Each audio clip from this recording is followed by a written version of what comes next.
অসমবাসীক প্ৰায় ৩ বছৰ আগৰে পৰা মই জনাইছিলোঁ যে কাজিৰঙাৰ ওপৰত ৩২ কিলোমিটাৰ দৈৰ্ঘ্যৰ এখন এলিভেটেড কৰিডৰ হ'ব, যিয়ে কাজিৰঙাৰ বন্যজন্তুক বানপানীৰ সময়ত ৰক্ষা কৰিব। আৰু আজি কলিয়াবৰৰ পৰা বোকাখাট যাবলৈ বিশেষকৈ বিভিন্ন ৰেষ্ট্ৰিকশ্যনৰ কাৰণে আমাক ১.৫ ঘণ্টাৰ পৰা ২ ঘণ্টা সময় লাগে। এই এলিভেটেড কৰিডৰটো হোৱাৰ লগে লগে আমি আধা ঘণ্টাৰ ভিতৰতে কলিয়াবৰৰ পৰা আমি বোকাখাট পাব পাৰিম। ইয়াৰ ফলত গুৱাহাটী আৰু যোৰহাটৰ মাজত দৈৰ্ঘ্য ৪ ঘণ্টালৈ হ্ৰাস পাব। আমাৰ যাতায়াতৰ দৃষ্টিভংগীৰ পৰা আৰু বন্যপ্ৰাণীক ৰক্ষণাবেক্ষণ দিয়াৰ দৃষ্টিভংগীৰ পৰা এইটো এটা যথেষ্ট ডাঙৰ প্ৰজেক্ট।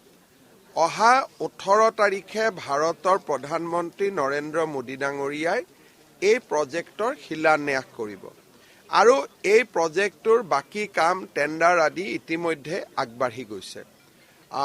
আমি অনুষ্ঠানটো যাতে সুকলমে পাৰ হৈ যায় তাৰ বাবে মই আজি আমাৰ এই পথাৰ মৌচন্দা পথাৰলৈ আহিছিলোঁ, যাতে খুব ভাল কৰি অনুষ্ঠানটো আমি কৰিব পাৰোঁ। আমাৰ কাৰ্যকৰ্তাসকলকো লগ পালোঁ আৰু আমি আশা কৰোঁ যে সুন্দৰ সভা এখন আমি অনুষ্ঠিত কৰিম আৰু অসমবাসী ৰাইজক দিয়া এই উপহাৰ অসমবাসী ৰাইজে প্ৰধানমন্ত্ৰী ডাঙৰীয়াক নিশ্চিতভাৱে ধন্যবাদ জনাব। অসমবাসীক প্ৰায় ৩ বছৰ আগৰে পৰা মই জনাইছিলোঁ যে কাজিৰঙাৰ ওপৰত ৩২ কিলোমিটাৰ দৈৰ্ঘ্যৰ এখন এলিভেটেড কৰিডৰ হ'ব, যিয়ে কাজিৰঙাৰ বন্যজন্তুক বানপানীৰ সময়ত ৰক্ষা কৰিব। আৰু আজি কলিয়াবৰৰ পৰা বোকাখাট যাবলৈ বিশেষকৈ বিভিন্ন ৰেষ্ট্ৰিকশ্যনৰ কাৰণে আমাক ১.৫ ঘণ্টাৰ পৰা ২ ঘণ্টা সময় লাগে। এই এলিভেটেড কৰিডৰটো হোৱাৰ লগে লগে আমি আধা ঘণ্টাৰ ভিতৰতে কলিয়াবৰৰ পৰা আমি বোকাখাট পাব পাৰিম। ইয়াৰ ফলত গুৱাহাটী আৰু যোৰহাটৰ মাজত দৈৰ্ঘ্য ৪ ঘণ্টালৈ হ্ৰাস পাব। আমাৰ যাতায়াতৰ দৃষ্টিভংগীৰ পৰা আৰু বন্যপ্ৰাণীক ৰক্ষণাবেক্ষণ দিয়াৰ দৃষ্টিভংগীৰ পৰা এইটো এটা যথেষ্ট ডাঙৰ প্ৰজেক্ট।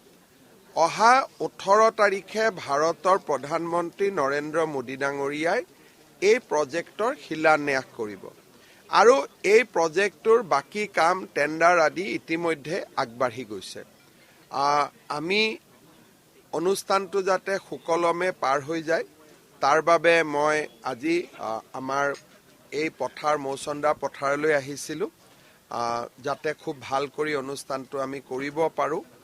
আমাৰ কাৰ্যকৰ্তাসকলকো লগ পালোঁ আৰু আমি আশা কৰোঁ যে সুন্দৰ সভা এখন আমি অনুষ্ঠিত কৰিম আৰু অসমবাসী ৰাইজক দিয়া এই উপহাৰ অসমবাসী ৰাইজে প্ৰধানমন্ত্ৰী ডাঙৰীয়াক নিশ্চিতভাৱে ধন্যবাদ জনাব।